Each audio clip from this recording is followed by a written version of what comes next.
एक पंसारी था। उसकी दुकान में बहुत सारे चूहे रहते थे।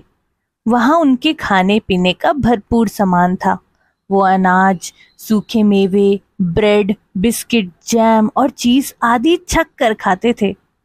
चूहों के कारण पंसारी को काफी नुकसान होता था। एक दिन उसने सोचा, इन चूहों से छुटकारा पाने के लिए मुझे कुछ उपाय करना होगा, वरना ये तो मुझे कहीं का नहीं छोड़ेंगे। एक दिन दुकानदार एक बड़ी और मोटी सी बिल्ली ले आया। उसने उसे दुकान में छोड़ दिया। अब चूहे खुलेआम घूम फिर नहीं सकते थे। बिल्ली रोज किसी न किसी चूहे को पकड़ती और उसे मारकर खा जाती थी। धीरे धीरे चूहों की संख्या कम होने लगी। इससे चूहों को बहुत चिंता हुई। उन्होंने इसका उपाय ढूंढने के लिए सभा की। सबने एक स्वर में कहा, हमें इस बिल्ली से छुटकारा पाना ही होगा। पर छुटकारा पाने के लिए करना क्या चाहिए, ये उस सभा में किसी को नहीं सूझा।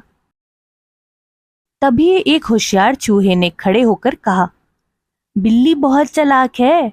वो दबे पांव बड़ी फुर्ती से आती है, इसीलिए हमें उससे आने का पता नहीं चलता। हमें किसी तरह उसके गले में घंटी बांध देनी चाहिए। दूसरे चूहे ने इसका समर्थन किया। वाह वाह, क्या बात कही है, बहुत बढ़िया। जब बिल्ली चलेगी तो उसके गले की घंटी बजेगी। हम घंटी की आवाज सुनकर सावधान हो जाएंगे। हम इतने फासले पे रहेंगे कि वो हमारा कुछ भी नहीं बिगाड़ सकेगी। सभी चूहों ने इस सुझाव का समर्थन किया। सारे चूहे खुशी से नाचने लगे। तभी एक बूढ़े चूहे ने कहा, खुशियां मनाना बंद करो। मुझे सिर्फ इतना बताओ कि बिल्ली के गले में घंटी बांधेगा कौन? ये सुनते ही सारे चूहे चुप हो गए। वो एक दूसरे का मुंह ताकने लगे, क्योंकि उन्होंने तो इस सवाल का कोई जवाब ही नहीं सोचा था।